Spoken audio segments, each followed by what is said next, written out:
Perfection. It's almost immediately anxiety-inducing, really, isn't it? So we had to get to perfection and then go a little bit beyond it to rough it up a little bit. And I thought, I'm going to be that writer. I'm going to be the writer who gets up in the morning and wants it the most.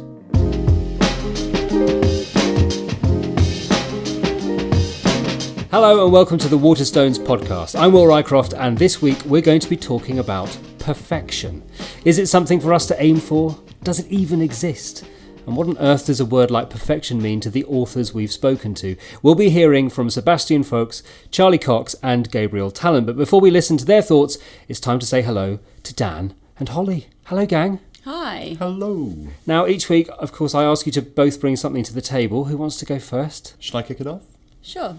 I had a rather exciting weekend, in the sense that I managed to pick up a free ticket to the All Points East Festival, which happens just around the corner from where I live in Victoria Park. Nice. It was a very good day. Mm-hmm. Lots of great acts. Christine and the Queens were headlining. But the thing that really stood out for me from the festival visit was seeing Kamasai Washington, who's like a jazz musician, which is a genre that I dabble in, but in no major way. But seeing him live just kind of brought out something more. He was kind of on just before James Blake, and just the musical talent from Kamasai Washington just kind of outstripped anyone else at the festival. I'm going to call you Dan Bird, Jazz Dabbler. Yeah, Jazz Dabbler. The old jazzy dabbler. How about you, Holly? I just want to talk about some amazing tapas that I had on Saturday. I went to Bath for the day and we went to a lovely little tapas restaurant. We ordered 9 dishes for 2 of us, and which the waiter said was an awful lot and maybe we should stop, as I carried on reeling off the list of things that we wanted. But it was absolutely fantastic food and one of the best meals I have had in months, maybe even years. Maybe even your life? Not that much? Not that much. Okay, did you have a standout dish out of those 9 that you picked? There was a really good chorizo. Okay. A really nice chorizo. Anyway, we need to get back on topic here. We've gone for a ramble. We need to come back to perfection. To get us started, we need to think about what the word perfection even means. So I'm going to introduce the poet, Charly Cox. Her collection, She Must Be Mad, was the best-selling poetry debut of last year, 2018, and it dealt with ideas of body image and mental health and just the daily trials of being a young woman coming of age. And all of those poems have this kind of frankness and honesty to them, which was completely reflected in the conversation that I had with her about perfection. Perfection. It's almost immediately anxiety-inducing, really, isn't it? Because I was actually more fearful that I would have to explain what I think the word perfection means, and I have absolutely no idea what that looks like. It's great at the moment. I feel as though we're all challenging the concept of perfection and how unimportant it is, and actually how unattractive or how unperfect perfection is, and is becoming more increasingly. You know, we spend so much time online looking at things that seem perfect and glossy and exciting and smart, but when in reality whoever's posting that or whoever has made it has probably done it in a very unperfect way, or it's all a lie. Perfection is a lie. It's an anxiety-inducing, disgusting, horrible lie. I think innately we have this really sadistic nature of putting pressure on ourselves, and if you constantly say to yourself, I'm not perfect enough, or I have to strive to a form of perfection, you can belittle yourself to a point where it doesn't really matter what you do or what you achieve or what you don't achieve, because you're not at the end goal of perfection yet. So it's all just learning or lesson or fodder, filling time until you reach there. So that's all fine. That mistake, I wasn't perfect, but I'll get there one day. And that constant, pushing it into the future, nothing is then that immediate or important or serious, because perfection is somewhere in the distance. And you're fine with that not being there quite yet. But I've learned a lot actually when I was diagnosed with bipolar. I think my immediate reaction was this idea of perfection and how unperfect I was, and how holding perfection or seeing that or feeling it would now never come at all. It wasn't even remotely in the future. It just didn't exist, and it could never be mine. And I have to spend a lot of time, and I spent a lot of time as a teenager trying to rebuild what I could replace perfection with. You know, if I can't have perfection, if I can't be perfect, what is that end goal in the future? What is that thing that I want to be? Who do I want to emulate? And what's nice and is ultimately much kinder to yourself is someone that's healthy, you know, somebody that likes themselves, somebody that's nice to other people, you know, whatever a good person is almost worse than saying perfection, really, but trying to replace the idea of perfection with more tangible, real feelings to feel and hold. Coming to terms with the fact that I knew I wasn't perfect then meant telling other people I wasn't perfect was actually very easy and then quite exciting. And to explore that, particularly creative, and go, okay, so let's list all the reasons why I'm not perfect and why that's interesting. And I wonder how many other people are not perfect in the same way I'm not perfect. And how can we connect over that? And how do we build a community or a forum for talk over why we're not perfect? And ultimately, I think I'd be a terrible writer. I mean, I might be a terrible writer. I'd like to try and tell myself that I'm not. I'd be a terrible writer if I was perfect, or if there wasn't something constantly niggling me, or if I wasn't trying to work out what those flaws are and what they catalyse. You know, that's exciting. The fact that there's something so wrong with my brain that mad things happen to me all the time. It's so interesting. But if I was perfect, I wouldn't have that. And happiness would be too easy. Perhaps this is a mark of a lazy person, I'm unsure. I like to get it out. I will write, and that is purely from a feeling or an instinct or trying to deconstruct something that feels too big or too painful, and then I leave it. Otherwise, ironically, it would feel imperfect to go back on it and alter how I was feeling in a moment. And that's why I really love and have always connected with poetry so much, is it's such a lovely way to put a vignette on a feeling or a place or a person or an anecdote. You know, it only has to be that tiny crux, and the best way to get the most authentic sort of zoom in on that is to stay true to a moment. And I think to go back and edit a moment, you completely ruin that, because future you doesn't know past you as well as past you knew you, so to speak. I can't believe I actually managed to get that out. So really interesting from Charly there. I was really intrigued by this idea of the anxiety caused by trying to achieve perfection, and then the relief that comes from going, oh, I'm not perfect, never will be, never was going to be. Why am I wasting that kind of energy? Yeah, and it's something that I'm going to bring up RuPaul, as I imagine I will every episode, but it's something that they constantly kind of champion in Drag Race, is this idea of, if you can't love yourself, how the hell are you going to love someone else? And it's that accepting of, like, perfection doesn't exist for me personally, but I love who I am regardless. And I think this is also something that's really come out in a lot of fiction recently as well. I know that Charly brings up poetry quite relentlessly there, but then you've also kind of got these, what's been dubbed like auto-fiction movement, people like Sheila Heti, who are writing honestly and frankly and being like, this is me. These characters aren't necessarily likeable, but they're also true in some way. I don't know if that's perfection, but that's certainly something. And I like, following from that, I like kind of the position now that social media, I feel, is taking, where there's a large group of women especially who are really championing kind of their imperfections and encouraging others to understand that they also have flaws and these things that are wrong with them, but actually that's something to really shout about, and they are unique to every person. And that's something that I feel like even a couple of years ago wasn't a feature of society, especially on social networks. So it's really great to see that is coming out, and it is championed by people like Charly, and as you say, these fictional authors who are putting out text that we didn't have before. On a more humorous note, I have something of a slightly broader scale.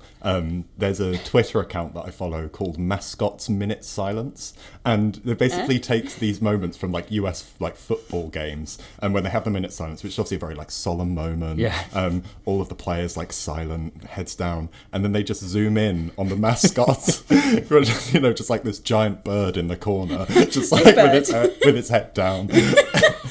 Paused in thought, and that's like a very playful and kind of like more national example and less personal, I suppose, than what Charlie's talking about. But it's again this kind of like playful idea of something that's overtly performative and kind of going, actually, this can be quite funny if you just zoom in on the giant beaver, whatever. Actually, you can't use that. If you zoom in... No, Dan, you've said it now. Oh, no! But it's going to have... Oh, dear. It's no longer a PG-rated podcast. We now have to add the explicit mark on this podcast because of your need to zoom in on the beaver. Oh, dear. I think it might be time to move Should I say swiftly giant on. tiger? No, something? To the beaver now. Explicit, it's going in, and we're just going to have to draw a veil over it, Dan, and move on. I think what we can do now is, and if only just to help recover ourselves, is to hear from another author. We're going to hear from Sebastian Faulks, who of course is the best-selling author of Birdsong. His latest novel, Paris Echo, showed two characters who are grappling with ghosts from the past in the French capital, and also asked how society at large makes peace with its own history. Now, his thoughts on perfection will take us in a very different direction. Well, being a sort of pedant, what it means to me is I think of its Latin root and facio to make, factum done, perfectum done through and finished and totally done. And then again, it's a bit of a sort of be careful of this word because nothing is perfect and so on and so forth. So I have a lot of boring, pedantic throat clearing to get through before I get there. But as far as art is concerned, which is the only place in which there might be something close to perfection, I suppose there are certain bits of music. I think that cliche about all art aspires to the condition of music is one of the most irritating and untrue things you could possibly imagine. I mean, look at a Mark Rothko painting. Does that really want to be a piece by Aaron Copland? I don't think so. I think it wants to be a painting. But certainly there are moments of music when something sort of fades out, or when a tune turns, or there's a key change or a repetition or something. You just think that simply couldn't be improved. It's perfect as it is. And I mean, it may be quite a simple thing. I mean, for instance, at the prom I went to the other night, they played the Planets, a bit of a sort of crowd pleaser, Holst and Jupiter, and it's suddenly in the middle it goes into this, the I Vow to Thee, My Country tune. And it takes a lot of tricky turns to get it in. It is really leave it in and leave it out. But, in its way, that melody is just sort of perfect, really, I suppose. But I remember seeing a documentary about the band Steely Dan, who were an American group in the 1970s who were much loved by people of, I suppose, my age, who took sort of rock music faintly seriously, and they had a sort of jazz background and so on, and they were real perfectionists insofar as they didn't like to play live because the sound wasn't good enough, and they were two of them. They were so perfectionist and so moody and domineering that they couldn't really keep a band together, so they would record their albums in the studio, and then they would say, okay, we've got a 14-bar guitar break here. And they would then send out for all the local musicians in Los Angeles and say, this is what we want you to do. And they'd then send in recordings and they'd say, that's absolutely useless. And no, that's the one we use. Yeah, I mean, we got it, we got that. And then there's the film, they made this record called Asia, which is probably the most sort of perfect piece of rock music of that kind of jazzy, sophisticated. And there was a long interview with the guitarist who they finally allowed to play more than one part. Actually, he played several songs on it. And he said what we did was after about 6 months, we got to sort of perfection, but they didn't really like that because it sounded slightly clinical. Had to get to perfection and then go a little bit beyond it to make it, to rough it up a little bit. It sounds slightly more spontaneous, as though we'd surprised ourselves, and that was really difficult to do. So in a way, that's what I aspire to do in writing a novel, to get it perfect. But it's what Cyril Connolly is saying when Kill Your Darlings. If it sounds too good to you, it's probably going to sound a bit phony to the reader. But I think a lot of readers probably don't know that a writer like me will choose every word in every sentence and go over it about 1,000 times. They just think, oh, he tells a story, okay. And I don't mind that they don't know that. But it's a problem to me that quite a lot of young writers don't know that, and it shows in their writing. So to me, that's it. It's the getting to the moment where it's so perfectly done through, perfectum, that it sounds frictionless and it sounds almost haphazard. I think it's quite interesting, actually, that Sebastian Faulks opens there with a very similar point to one that Charly Cox was making, of this idea of perfection doesn't exist. I think he even says beware of perfection, and it made me think about the word utopia and how this is quite often considered like the perfect place, a dreamland, when its meaning is literally no place. It doesn't exist. But from that, I kind of question, he brings up these ideas of works that are perfect, and I can see how you can see perfection as this kind of relative thing, something that's perfect in relation to something, but I'm still not convinced by the idea of the album Asia being perfect, if you know what I mean. Yeah, I suppose he was saying if it can be said to rest anywhere, it might be the arts, and he sounds slightly dubious about that. And I think most people would say that even their favourite album, they know it's not perfect. Music isn't perfect, but music is a good example of something that has an ability to do something to you, to your sort of soul whilst you're listening to it, which is more than just simply the notes on the page. I'm thinking of, I was listening to the new album by The National the other day, and there was a song that I happened to be listening to, and there was just sort of a chord change that made me almost burst into tears whilst I was on the escalator, which is very embarrassing. And luckily I managed to rein it in, because I'm an English man. No emotions on the escalator, thank you. But it was like, I've forgotten about how music can do that to you when you're listening to it. And William Boyd's most recent novel, Love is Blind, is about somebody writing a piece of music with the intention of it making you cry, and actually looking at the mechanics of what's the chord change that makes you go, oh, the heart breaks kind of thing. The gut punch. Yeah. And I guess that's when we talk about perfection in the arts. Is it moments like that? Well, that's kind of the point he reaches, is that a work of art isn't perfect, but the form it takes can be perfect to kind of convey some form of spontaneity. It's hard worked, it's kind of drafted, redrafted, a lot of revision and time and care has gone into it, but the ultimate product should feel effortless. And so perhaps it's a perfect structure, a perfect form. But I think to whoever produces that piece of work will never see it as perfect. When you are writing an essay, or, I mean, this is beyond any realm that I would ever be able to do, but create music or write a book, I feel like you would just constantly go back, be making those revisions, and the more times you look at it, the more changes you would be willing and hoping to make to it. Apart from if you're Steely Dan. Apart from if you're Steely Dan. What was really interesting was how he was talking about how he works on something and works on it and works on it until he might have to sort of go beyond that point to rough it up and make it seem less perfect. And then Charlie was talking about writing poems that capture a moment and not working on them too much, otherwise it spoils the moment. Yes. And it's weird that they're actually trying to get to the same point, but one involves a completely different approach to the other. I find that intriguing. Yeah.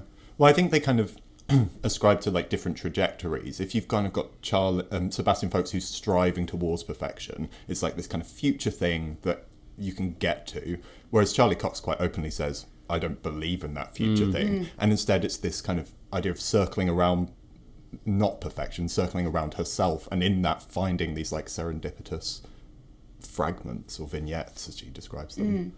We're just getting into this area, aren't we, of sort of how it relates to writing, because we've heard a very personal response from Charlie, a sort of cultural one from Sebastian, and it's, I think, really good to get into this idea of what it might mean to do with storytelling and writing. So we're going to hear from Gabriel Tallent. His debut novel, My Absolute Darling, was a Waterstones Book of the Month back in the day. It caused plenty of debate because of its rather unflinching portrayal of damaged childhood. And when I spoke to him, he told me more about learning the art of storytelling and how he approaches that pursuit of perfection.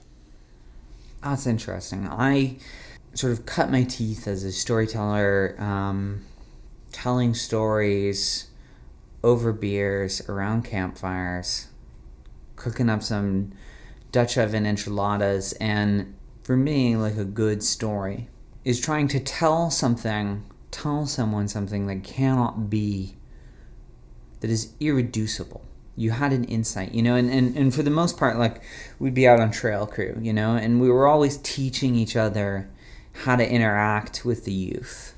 And we'd have these experiences that changed forever how we thought of it. And so you would tell the experience, because it doesn't suffice to just express the moral. The story is always more than that. That is like a major part of what made me a storyteller is trying to say things that we had learned about people, telling other crew leaders, telling the youth, trying to express something that you had seen that could not be expressed, that could not just be said, that you had to walk them through it. And for me, the aesthetics of the book, the language, everything is the expression of that, is the expression of the thing that you have seen and understood, and that you want the other person to understand. And so I work hard at that. I do a lot of things that my friends think are crazy. I write a draft, and when I know the story, I read it, and then I throw it away. Because when you have the paper, you cleave to what you have written. And when you don't, you restlessly pursue the dream of what the book could be. Do you mean you literally throw away your first draft and start again? Usually I file it away and don't look at it. But yeah, sometimes I throw it away. Yeah. So as not to be chained too much to that, as you say, that paper. Yeah, I make a note of sort of what was working, because you go through the draft, and you're like, this is where Turtle feels real, and you hold on to that. Like, what was I doing? What was I doing? And well, where did I strike the false notes? And you pursue where it worked. You kind of go down into that, and yeah, maybe that's a really bad and efficient way to do that. But I didn't have an MFA. I didn't have. I had a few people who helped, but I didn't really have mentors. So I am alone, reading my own work, trying to figure out where it works and where it doesn't. And that's a desperately hard thing to do. And I felt keenly the advantage of people who are going to school, because they have a teacher who walks them through and says, this works, this doesn't. And I didn't have that. And so I thought all I had was pure labor. That what I lacked in instruction and resources, and look, I don't really lack for resources in the pure truth of it. I grew up in a literary household. I was tremendously privileged to do so. I've grown up with an incredible storyteller, Elizabeth Tallent, a writer in her own right, and Gloria can tell a pretty good yarn herself. Right, so I grew up with two amazing storytellers. I have resources, but when you look at people at MFAs, and you yourself are working in a restaurant, you feel that you don't, right? And you read in literary magazines the rituals of famous authors, and you yourself are like there in a bar, fucking exhausted, and your feet hurt, and you smell like hamburger grease, and you're slamming down a beer, and you've got an hour before you're going back to shift, and you're trying to write a desperately hard piece of writing. You feel that you're without resources, right? And so what I thought is that I would make up for that with just pure labor. I would spare no effort. I was like, I'm out here and resources are scarce, right? But I will work like hell, to be a good writer. I will fight for it. I had this track coach that said it's always about wanting it. Like, who wants it more? Who wants it more? Like, who gets up in the morning and wants it the most? And I thought, I'm going to be that writer. I'm going to be the writer who gets up in the morning and wants it the most. I mean, what an absolutely terrifying concept, just throwing away a first draft. I think any authors listening to this absurd. just been a little bit sick in their mouth. Just like, Yes. oh my God. Like, is that a whole first draft of a novel? He just thinks, I'm going to file it away and remember the good points and just... I have no words. I think, I mean, as he sort of admitted that, you know, he doesn't literally burn it. But I'm sure, I mean, there are some things he does throw away, and there are definitely authors out there who do burn stuff, you know. It's a slightly terrifying concept, but I think there are a lot of writers out there who wish they could burn things that have been published. Even often that sort of that first novel or the juvenilia, it used to be the case that was where you were finding your feet. Now, of course, we have a debut obsession, so it's always about looking at the debut. But yeah, throwing it away, scary. Horrible. I actually do that with every single email I write. I do a draft of it, bin it, write it again. Actually, a really common thing, and I think it's a really good piece of advice, it doesn't matter whether you're writing fiction or non-fiction, is to delete your first paragraph. Because people often say that, or even actually often writing a letter, but that first paragraph is often where you're like, waffly, finding my feet, and actually the second paragraph is where you're really doing the writing. So, hey, if you're listening, try that with the next thing you write. It's going to be a load of stuff that doesn't make sense now. Yeah, really lost the explanatory paragraph. Yeah. But I do like that idea of what he says about something being irreducible, a good story being irreducible. And that kind of really rings true for me. I think of something like the Ferrante novels, like this kind of, which I love, obviously. This like expansive, like very long 4-book series about a friendship. Yet, if you said, could you lose one of the books? Could you lose any of that content? Absolutely not. And it's just a phenomenal piece of storytelling that is irreducible. So that really resonates for me, I think. I think as well that if I think about some of my favourite novels are ones that I know have been really, really edited. So the Department of Speculation by Jenny Orthall, which is glorious. just, I mean, I don't think there's a perfect novel out there, but if there is, that might be it. It's just an incredible, incredible book. But I do know that the first draft of that was hundreds and hundreds of pages longer, and that what she did was to just strip it back, getting to the absolute essence of this marriage in this case, and how it's sort of dissolving. And I think that's why that book is so successful, because you wouldn't lose a single word of that book, whereas many other things I read, you kind of go, edit, you know. So yeah, maybe that's the secret to perfection, is to get rid of everything that's not necessary. Or to mask the work of that editing process. Like when you read Department of Speculation, it doesn't read like something that's had all of this time and effort goes into it. It just reads like something effortless. I mean, That's extremely going back focused. to Faulks then, isn't it? Yeah. It's almost like we were listening and we drew all this stuff together. It's almost Or we're like just we have really a job to do. spontaneous.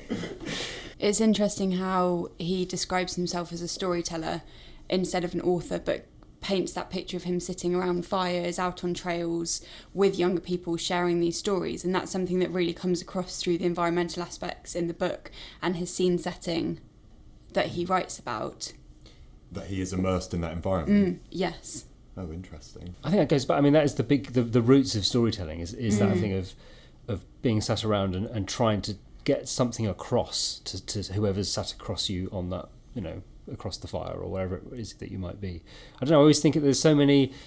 I've just been reading Jeanette Winterson's Frankenstein, which is, you know, and it reminds you of that sort of that environment of the Byron and Shelley, both Shelleys, being sort of holed up in this house and sat around a fire and come up with this idea of going away and creating art because there's literally nothing else for them to do. You know, and you just sort of, I always love that idea of that them sort of imparting these stories around the fireside. So are we saying that if perfection is in storytelling in any way, it's about this communication and it's about being able to perfectly capture an audience's attention? Mm-hmm. And that goes back, I suppose, to the idea that the book is completed by the reader. So the author creates something, but it doesn't serve its purpose until somebody picks it up and reads it, and they're the one that finishes the job. Oh, I like that. Well, there we Good go. work. Well, as ever, it's now time to hear from our booksellers. They will be using this same word, perfection, as their inspiration. Whatever you're looking for, it always pays to ask a bookseller. Shemai, I'm Emma from Carmarthen, and a great book to read about perfection would be Ink by Alice Broadway, because the perception of perfection in this novel is to have your whole life tattooed on your skin for the whole world to see, like an open book. But is this perfection all that it seems? Hi, my name is Chris and I'm from Cardiff. For perfection, I'm saying Carol by Patricia Highsmith, which is absolutely incredible. A very lulled kind of romantic vision of 1950s New York, which is incredibly unputdownable. Hi, I'm Katrina from Glasgow. I think perfection's a little bit of a dirty word. And so when I was thinking about this, I was thinking about a character who was striving for perfection and realised that perfection really only is perfection if you're doing it with kindness and within your own values and in a way that reflects the person that you want to be. And so I thought of Hermione in the Harry Potter books. So I guess my recommendation for perfection is Harry Potter and the Philosopher's Stone. So there we go. We've had fascinating insight from authors, great book recommendations. Hopefully you've enjoyed our chat as well. We know that we're not perfect, but we would love to hear your feedback. So please do feel free to contact us on social@waterstones.com. Send us an email and do please leave a rating or review on your podcast platform of choice. We will be back. Our next episode will be on success. And you'll be hearing from Arundhati Roy, Sarah Perry, and live in the studio, we will have author Elizabeth Day, who of course created the marvellous How to Fail podcast and book. Failure, success, we will come to see how one is very much linked to the other. Until then, take care and bye from all of us here. Bye. Bye-bye. Can't believe I said beaver. Why did I choose beaver? Of all the animals. Oh my god.